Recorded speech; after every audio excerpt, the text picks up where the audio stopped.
નમસ્કાર, મંતવ્ય ન્યૂઝમાં આપનું સ્વાગત છે। હું છું કુંજ। મહત્વના સમાચારો પર કરીશું નજર। રાજકોટના ભાજપ નેતા વજુભાઈ વાળાએ એક રાષ્ટ્ર એક ચૂંટણી અંગે પ્રતિક્રિયા આપી। તેમણે જણાવ્યું કે એક રાષ્ટ્ર એક ચૂંટણી નિર્ણય આવકારદાયક છે। પ્રજાને એક જ દિવસે બે પ્રતિનિધિ ચૂંટવાનો મોકો મળશે અને આ સાથે જ સરકારના ચૂંટણીઓ પાછળના અબજો રૂપિયાનો ખર્ચ ઘટશે તેમજ એક રાષ્ટ્ર એક ચૂંટણીથી સમયનો પણ બચાવ થશે। તો કેન્દ્ર સરકારે જે લીધેલો સિદ્ધાંત છે એ ખરેખર ખૂબ જ આવકારદાયક છે। 1960 પહેલાં જે 2 કે 3 ઇલેક્શન થયા ત્યારે ધારાસભા અને લોકસભાના ઇલેક્શન ભેગા જ થતા હતા।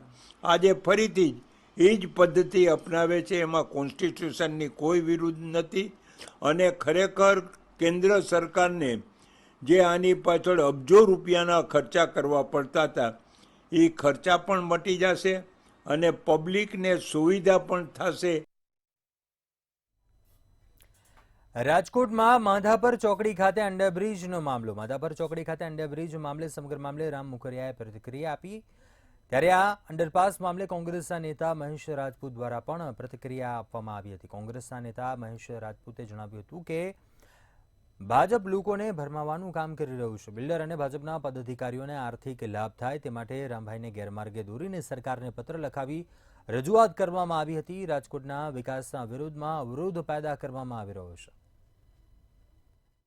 કોઈ રજૂઆત પણ પ્રજાના હિત માટે જે જરૂરી હોય એ આપણે કેવું છે ને એના માટે લખ્યું હતું। હવે સરકારને કે કોર્પોરેશનને કે જે કોઈને યોગ્ય લાગે કે ભાઈ આ બનાવવું જરૂરી છે તો બરાબર છે ને એમ ક્યાંક નથી તો એને જ મેં મારી રજૂઆત માત્ર કોઈએ મને કીધું હતું બિલ્ડરોએ અને એની ત્યાં જગ્યા હશે એ હું નહોતો જાણતો। એક લાખાણીની હતી મને ખબર હતી, બાકીરભાઈની છે કે નહીં હું જાણતો નહોતો, પણ મેં રજૂઆત કરી હતી પણ પ્રજાના હિતમાં એ મારી રજૂઆત છે સાચી કે ખોટી એ તો સરકારે કે કોર્પોરેશને જોઈને પછી નિર્ણય લેતા હોય ને એની પાસે તજજ્ઞ હોય। હું કોઈ તજજ્ઞ માણસ નથી, કોઈ એન્જિનિયર નથી, પણ મેં સ્થળ ઉપર જે જોયું હતું એ મેં લખીને મોકલ્યું હતું। એનો અમલ કદાચ એને જે કંઈ કરવો હોય મારા કાગળને આધાર બનાવ્યો। હવે માનો કે મને એમ લાગે ને બધા પ્રજાને એવું લાગતું હોય કે કોઈ મને રજૂઆત કરે કે ભાઈ આ બરાબર નથી તો હું એમાં સમજ। તો રામભાઈ આપના માધ્યમ દ્વારા રામભાઈ અને પરસોત્તમભાઈ રૂપાલાને કહેવા માંગુ છું કે આપ રાજ્યસભાના મેમ્બર, આપ રાજકોટના મતદારોના મતથી સંસદ સભ્ય બન્યા છો ત્યારે આ અંડરબ્રિજ બનવો જોઈએ।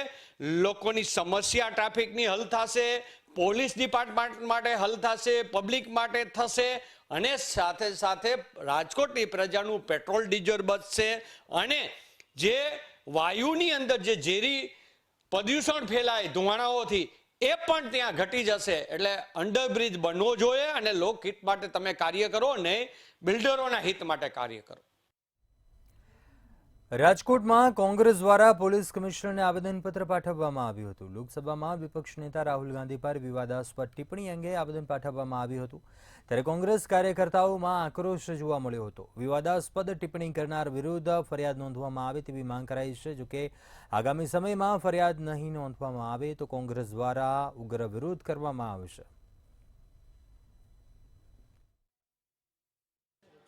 અમારા લોકસભાના લોકલાડીલા રાહુલ ગાંધી વિશે જે ભાજપના સેન્ટ્રલના મિનિસ્ટર જે રાજ્યમંત્રી છે બિટ્ટા અને એમએલએ છે ભાજપના એ લોકોએ 2 દિવસ પહેલાં રાહુલ ગાંધી વિશે બફાટ કરવામાં આવ્યો છે।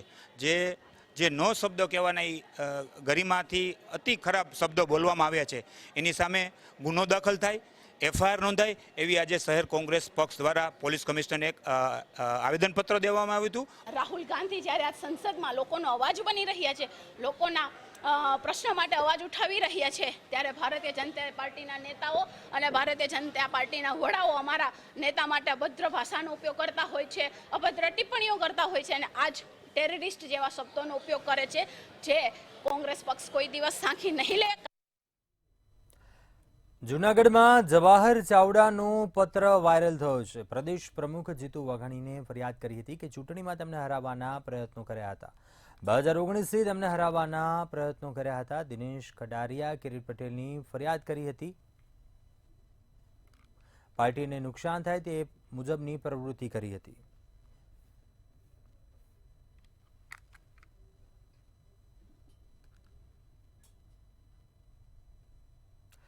જામનગર શહેરમાં વરસાદ પછી રસ્તાની ખૂબ જ દુર્દશા થઈ છે અને ખાડારાજ ચાલી રહ્યું છે. શહેરના બિસ્માર રસ્તાને લઈને ભાજપ સામે ભ્રષ્ટાચારના આક્ષેપો થઈ રહ્યા છે. ઉપરાંત ભૂગર્ભ ગટરના કામમાં પણ મોટા પાયે ભ્રષ્ટાચાર થઈ રહ્યો છે તેવા આક્ષેપો સાથે જામનગર શહેર કોંગ્રેસ દ્વારા આજે જામનગર મહાનગરપાલિકાની કચેરીમાં વિરોધ પ્રદર્શન કરવામાં આવ્યું હતું.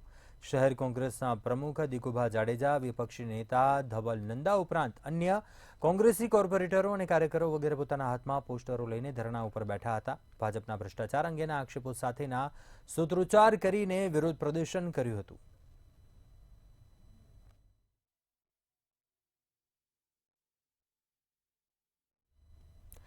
ભાવનગર મ્યુનિસિપલ કમિશનરે ચિત્રા સહિતના ફિલ્ટરેશન પ્લાન્ટની મુલાકાત લીધી હતી. દિલબહાર ટાંકી, ESR ચિત્રા ફિલ્ટરેશન કમ્પાઉન્ડમાં આવેલા ESR તથા સંપ અને બોર તળાવ ખાતે આવેલા ઇન્ટેન્ક વેલની મુલાકાત લીધી. અધિકારીઓને સાથે રાખી તમામ પ્લાન્ટની કામગીરી અંગે માહિતી મેળવી સમીક્ષા કરી હતી. મ્યુનિસિપલ કમિશનર સુજીત કુમારની મુલાકાત દરમિયાન મનપાના અધિકારીઓ ખાસ ઉપસ્થિત રહ્યા હતા.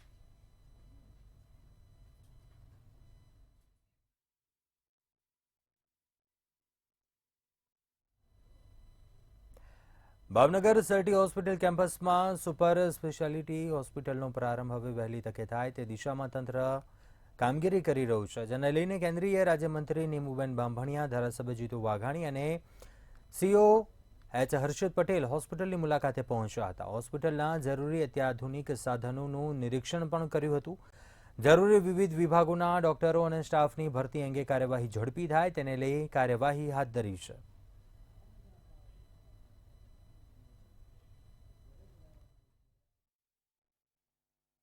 સુપર સ્પેશિયાલિસ્ટ હોસ્પિટલમાં ગાંધીનગરની આરોગ્ય ટીમ, અમારા ધારાસભ્ય, અમારા અધ્યક્ષ, અમારા મેયરશ્રી, અમે સૌ ગાંધીનગરની આરોગ્ય ટીમ સાથે આજે આ હોસ્પિટલની મુલાકાત લીધી છે. આ સુપર સ્પેશિયાલિસ્ટ હોસ્પિટલની અંદર નેફ્રોલોજી, ન્યુરોલોજી, કાર્ડિયોલોજી આમ અનેક પ્રકારના વિભાગો આવેલા છે અને આ વિભાગોની અંદર નિરીક્ષણ કરી અને આ સુપર સ્પેશિયાલિસ્ટ હોસ્પિટલની અમે મુલાકાત કરી છે. પણ ડૉક્ટરોની કમી હોવાના કારણે એ મળ્યા નથી. પણ આ પ્રકારની વ્યવસ્થા ગોઠવીને તાત્કાલિક શરૂ થાય ને પછી કાયમી ધોરણે વ્યવસ્થા શરૂ થાય એના માટેની મહત્ત્વની બેઠક આજે નીમુબેનના અધ્યક્ષ સ્થાને હર્ષદભાઈ, આપણા આરોગ્ય કમિશનરશ્રી જે જાણે છે ભાવનગરને, આપણા કલેક્ટર પણ રહી ચૂક્યા છે, એના અધ્યક્ષસ્થાને નીમુબેનના અધ્યક્ષસ્થાને મિટિંગ રાખી છે. તમામ બાબતો, તમામ પ્રશ્નો ખૂબ ઝડપથી ઉકેલાય એના માટે મુખ્યમંત્રીશ્રીને પણ રજૂઆત અમે રાજ્ય કક્ષાએ કરીશું અને નીમુબેનને વાત કરીને કેન્દ્રમાં જ્યાં જરૂર પડે ત્યાં એ કેન્દ્રમાં પણ જઈને આ વ્યવસ્થાઓ મળે અને આપણા બધાનું આરોગ્ય જરૂર પડે એવા લોકોનું એ સ્વસ્થ પ્રાપ્ત થાય એના માટેના અમારા પ્રયાસો છે. અમદાવાદના ગોતા ખાતે આવેલા રાજપૂત ભવન ખાતે તમામ ક્ષત્રિય આગેવાનોનું ભવ્ય સંમેલન યોજાવા જઈ રહ્યું છે અને આ સમારોહમાં સમસ્ત ક્ષત્રિય શક્તિ અસ્મિતા મંચની જાહેરાત થશે, જેમાં પ્રમુખ તરીકે ભાવનગરના મહારાજા વિજયરાજસિંહજી ગોહિલની તાજપોશી કરવામાં આવશે. આ સંમેલન પહેલા ભાવનગરના મહારાજાના પુત્ર જયવીર રાજસિંહ ગોહિલે ફેસબુક પર પોસ્ટ કરી છે, જેમાં લખ્યું કે રાજપૂત એકતા અનિવાર્ય છે, તેમાં કોઈ શંકા નથી. રાજપૂત સમાજની કોઈ પણ સમિતિ તેમના રાજકીય લાભ ખાંટવા માટે મારા પૂર્વજો અથવા મારા પરિવારના વડીલોનો દુરુપયોગ કરીને રાજકારણમાં સામેલ ન થાય તેમ જણાવ્યું હતું.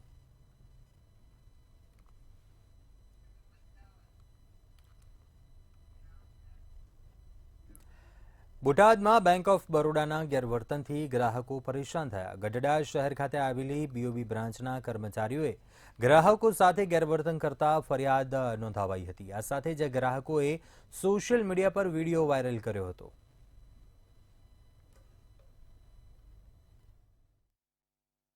હું 1 મહિનો થયો મેં નવું એકાઉન્ટ ખોલાવવા આપ્યું.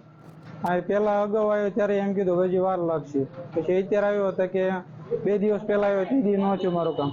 આજ આવ્યો હતો કે હવે સાહેબો નથી, સ્ટાફ ગેરહાજર છે ને આવી રીતે ધક્કા ખવડાવે છે. તમને કોઈ જવાબ જ નથી આપતું. જવાબ આપે એવું આપે કે અહીંયા કોઈ સ્ટાફ છે નહીં, સ્ટાફો ગેરહાજર છે, એમ રજા ઉપર છે, એવી રીતે જવાબ આપે છે.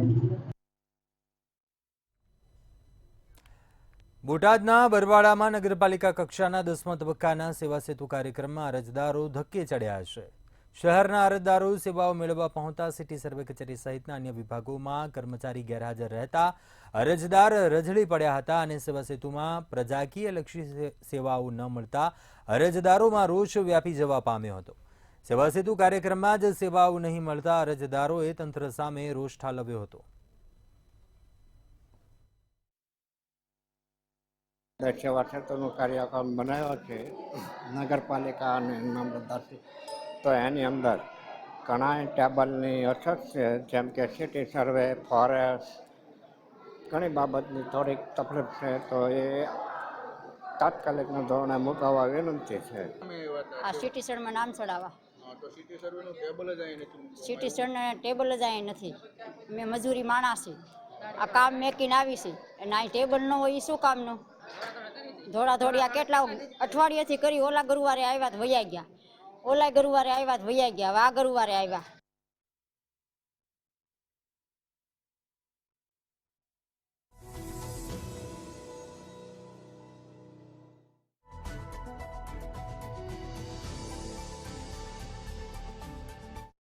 નગરપાલિકા કક્ષાનો જે સેવા સેતુ કાર્યક્રમ આજે યોજાયો છે, ખરેખર બરવાળા અંધેરી નગરી અને ગંડુ રાજા, જેને કહેવામાં આવે છે અંધેરી નગરીમાં ગંડુ રાજા હોય એવી પરિસ્થિતિ આજે છે.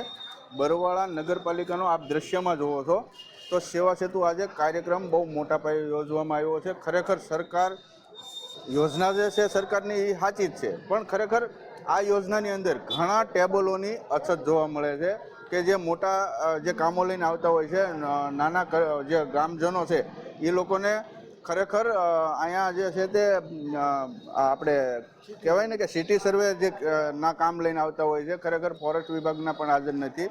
ખરેખર ઘણા લોકો અહીંયા હાજર નથી, ત્યારે અહીંયા લોકો છે તે ધક્કે ચડ્યા છે અને લોકો પોતાની મજૂરી જે છે તે બગાડી અને પોતપોતાના ઘરે પાછા પરત વળ્યા છે. ત્યારે અહીંના સ્થાનિક અત્યારે ચાલુ જે નગરપાલિકા જે પ્રમુખ છે તેમને જ આપણે પૂછવાનો પ્રયત્ન કરીશું. ખરેખર પ્રમુખ સાહેબ, આ જે નગરપાલિકામાં આજે ઘણા ટેબલોની જે અછત જોવા મળી છે, શું કહેશો? ખરેખર આમના શું પગલાં લેવા જોઈએ?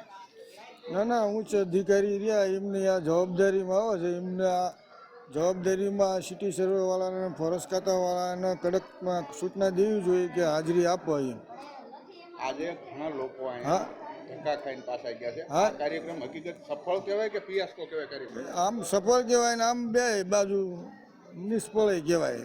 નિષ્ફળ એ માટે કહેવાય કે સિટી સર્વેવાળા, ફોરેસ્ટવાળા હાજરી નથી આપી, એના લીધે અમુક માણસો ધક્કા ખાઈને પાછા ગયા છે. તો ક્યાંક ને ક્યાંક નગરપાલિકા પ્રમુખ જે છે તે પણ પોતે કહી રહ્યા હોય એવું લાગે છે કે ક્યાંક ને ક્યાંક સફળતા અને નિષ્ફળતા, કભી ખુશી તો કભી ગમ, એવું જોવા મળી રહ્યું છે. મંતવ્ય ન્યૂઝ, હરેશ પડગીર, બરવાળા. તો જૂનાગઢ જિલ્લા ભાજપ પ્રમુખે પ્રેસ કોન્ફરન્સ સંબોધી હતી. જૂનાગઢના જિલ્લા ભાજપ પ્રમુખે પત્રકાર પરિષદ કરી. ભાજપ પ્રમુખ કિરીટ પટેલે પત્રકાર પરિષદ કરી. જવાહર ચાવડાના પત્ર બાબતે પત્રકાર પરિષદ કરીને ખુલાસો કર્યો હતો. ભાજપ કાર્યાલયનું બિલ્ડિંગ નિયમ મુજબ જ બનાવવા આવ્યું છે. રાજ્યમાં સૌ પ્રથમ જિલ્લા કાર્યાલય જૂનાગઢમાં બન્યું.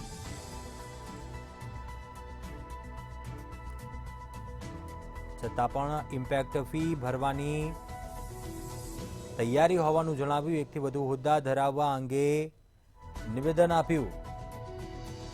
કોને કેટલી જવાબદારી આપવી તે પ્રદેશ નેતૃત્વ નક્કી કરે છે.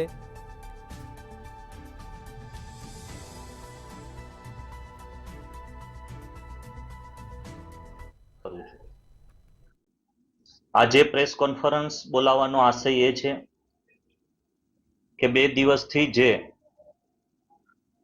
ઇલેક્ટ્રોનિક મીડિયા હોય કે પ્રિન્ટ મીડિયાના માધ્યમોથી જે સમાચાર આવે છે એ માટેની અમારા તરફથી પ્રતિક્રિયા આપને આપવાના આશયથી આજે પ્રેસ કોન્ફરન્સ બોલાવેલ છે.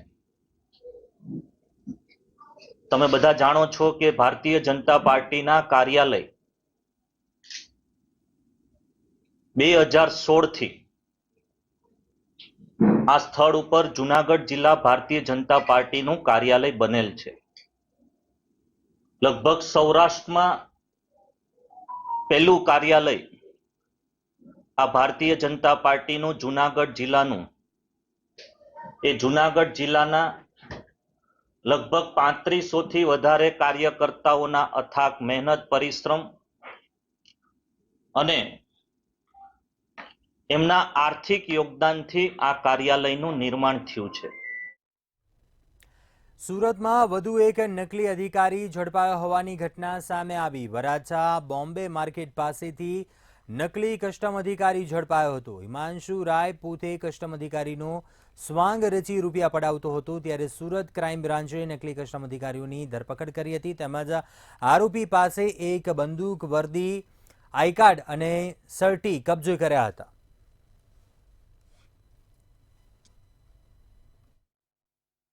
હિમાંશુ રમેશભાઈ રાય, જે મૂળ બિહારનો રહેવાસી છે, અહીંયા ઓલપાડ તાલુકાના શાટલા ગામે રહે છે.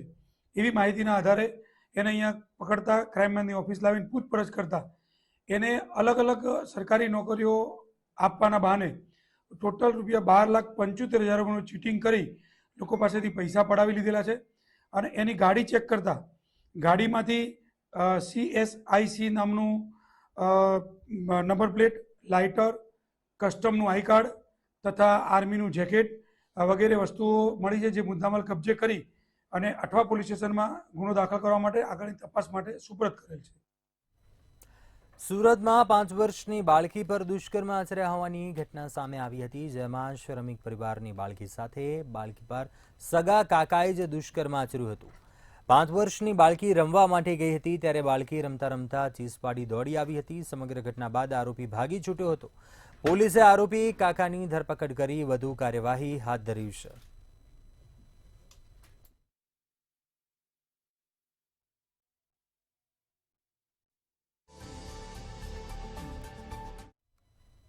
રાજકોટમાં વરસેલા ભારે વરસાદને કારણે અનેક વિસ્તારોમાં મચ્છરોનો ઉપદ્રવ વધ્યો છે, જેને કારણે રોગચાળાએ માઝા મૂકી છે. ઘરે ઘરે માંદગીના ખાટલા જોવા મળી રહ્યા છે. ડેન્ગ્યુ, મેલેરિયા, ચિકનગુનિયા, ઝાડા ઉલટી, તાવ, શરદી, ઉધરસ, કમળો, ટાઇફોઇડ સહિતની બીમારીઓએ માઝા મૂકી છે. બીમારીઓને કારણે સપ્ટેમ્બરમાં 20 વધુના મોત અને અંદાજિત 10,000થી વધુ લોકો બીમાર પડ્યા. રાજ્યમાં આરોગ્યની સ્થિતિ સુધારવા આરોગ્યમંત્રી ઋષિકેશ પટેલને અપીલ કરાઈ છે. ખાલી આ રાજકોટનો પ્રશ્ન નથી, આખા ગુજરાતમાં પાણીજન્ય અને હવાજન્ય જે રોગો છે, વાયરસના રોગો, એ ખૂબ વિસ્તર્યા છે. ઘેર ઘેર ખાટલા છે, પરંતુ આંકડા છુપાવવામાં આવે છે. આ લોકોની ટેવ છે આંકડા છુપાવે. પછી કોરોના હોય કે હાલના ડેન્ગ્યુ હોય કે વાયરલ ઇન્ફેક્શન હોય. રાજકોટના ઇતિહાસમાં પહેલી વાર ઘણા વર્ષો પછી કોલેરા વિસ્તારો જાહેર કરવાનો વારો આવ્યો છે, જે ક્યારેય નહોતું. જૂનાગઢની સિવિલ હોસ્પિટલમાં રોગચાળાના કેસમાં દિવસે ને દિવસે વધારો થતો જોવા મળી રહ્યો છે. ત્યારે છેલ્લા 2 મહિના દરમિયાન ઝાડા ઉલટી, શરદી, ઉધરસ, મેલેરિયા, ડેન્ગ્યુના કેસોમાં વધારો થતો જોવા મળ્યો છે, જેમાં સૌથી વધુ ઝાડા ઉલટીના ગત જુલાઈ મહિનામાં 321 અને ઓગસ્ટમાં 199 કેસ નોંધાયા હતા.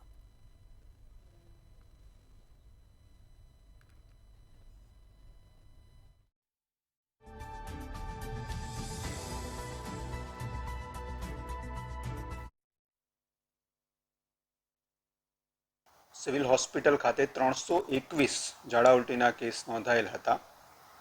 ઓગસ્ટ માસમાં 199 અને સપ્ટેમ્બર માસમાં અત્યાર સુધી કુલ 99 કેસ નોંધાયેલ છે. ડેન્ગ્યુના ઓગસ્ટ અને સપ્ટેમ્બર બંને માસમાં 2 કેસ તથા મલેરિયાના ઓગસ્ટ માસમાં 4 અને સપ્ટેમ્બર માસમાં 1 કેસ નોંધાયેલ છે. સુરતમાં રોગચાળાએ માથું ઉચકતા પાલિકાના આરોગ્ય વિભાગ સહિત તબીબોની ચિંતામાં વધારો થયો છે. સુરતમાં મચ્છરજન્ય અને પાણીજન્ય રોગોમાં વધારો નોંધાયો છે. તેવામાં ડેન્ગ્યુ, મેલેરિયા સહિત તાવના કેસોમાં વધારો નોંધાયો છે. નવી સિવિલ હોસ્પિટલમાં તમામ ઓપીડી દર્દીઓથી ઉભરાઈ રહી છે. સિવિલમાં 18 દિવસમાં ડેન્ગ્યુના 115 કેસ દક્ષિણ ગુજરાત સહિત સુરત શહેરમાં નોંધાયા છે, જ્યારે મેલેરિયા, 34 તાવ શરદીના 150ની આસપાસ કેસ નોંધાયા છે. રોજના 750થી વધારે દર્દીઓ તબીબી તપાસ માટે આવે છે, જેમાંથી 100થી વધુ કેસ ડેન્ગ્યુના શંકાસ્પદ હોય છે.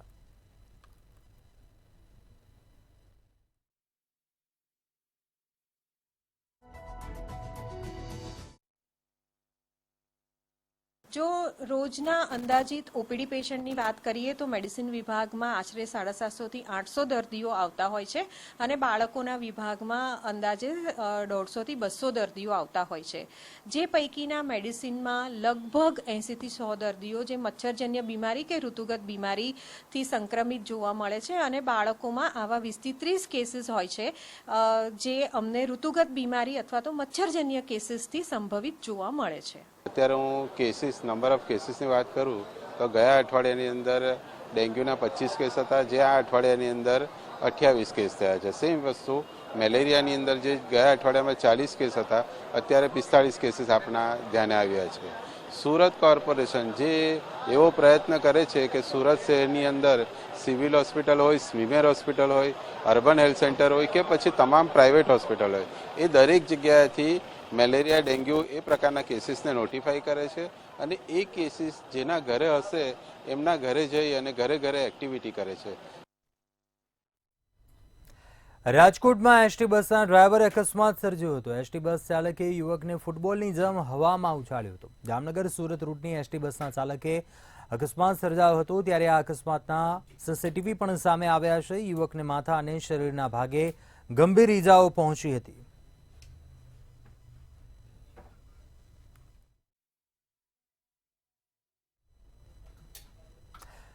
આગળ વાત કરીશું અમરેલીના વડિયાના દેવલખી ગામથી ગોંડલ તરફ જવાનો મુખ્ય રસ્તો બિસ્માર બનતા લોકોને ભારે હાલાકીનો સામનો કરવો પડે છે. સ્થાનિક ખેડૂતોને ખેતરે જવા અને ગોંડલ જવા આવવાનો આ એક રસ્તો છેલ્લા 5 વર્ષથી બિસ્માર હાલતમાં છે. તંત્રને અનેકવાર લેખિત મૌખિક સ્થાનિક આગેવાનો દ્વારા રજૂઆત કરાઈ, પરંતુ આ દિવસ સુધી કોઈ નિરાકરણ ન આવતા સ્થાનિકો હાલાકીનો સામનો કરી રહ્યા છે. જોકે આગામી દિવસોમાં આ રસ્તાનું નિરાકરણ નહીં આવે તો ખેડૂતો દ્વારા રસ્તા રોકો આંદોલન કરવાની ચીમકી આપી હતી. અને 2-3 ફેરું તો મીડિયા સમક્ષ હોતે રજૂ કર્યું, પણ અહીંયા કોઈ આવ્યું નથી, હજી કાંઈ થયું નથી. અને આ રસ્તો બહુ બેકાર થઈ ગયો છે અને અમારે કાયમી માટે આ રસ્તે રાતને દી હાલવાનું છે. અને પાટિયાનો રસ્તો છે અમારો, રોડ હાઈવે ત્યાં લાગે છે અને આ રસ્તામાં તે પડે છે અને હાલતા હાલતા પડે છે અહીંયા. એટલે રસ્તો ખરાબ થયો તો આ રસ્તો જેમ બને વહેલી તકે કરી આપવા સરકારને નમ્ર વિનંતી છે. નવરાત્રી જેવું પાવન પર્વ નજીક આવી રહ્યું છે અને ત્યારે શ્રીફળના ભાવમાં પ્રતિ નંગ ₹20માં વેચાણ થતું શ્રીફળ હવે ₹30માં વેચાય છે. હોલસેલ ખરીદીમાં તૂતિંગ ભાવ વધારો આવતા શ્રીફળના વેપારીઓ મૂંઝવણમાં મુકાયા છે. હોલસેલ ભાવ પણ ખૂબ ઊંચા કરી નાખતા રિટેલ વેપારીઓના છૂટકે ઊંચા ભાવ લેવા પડે છે.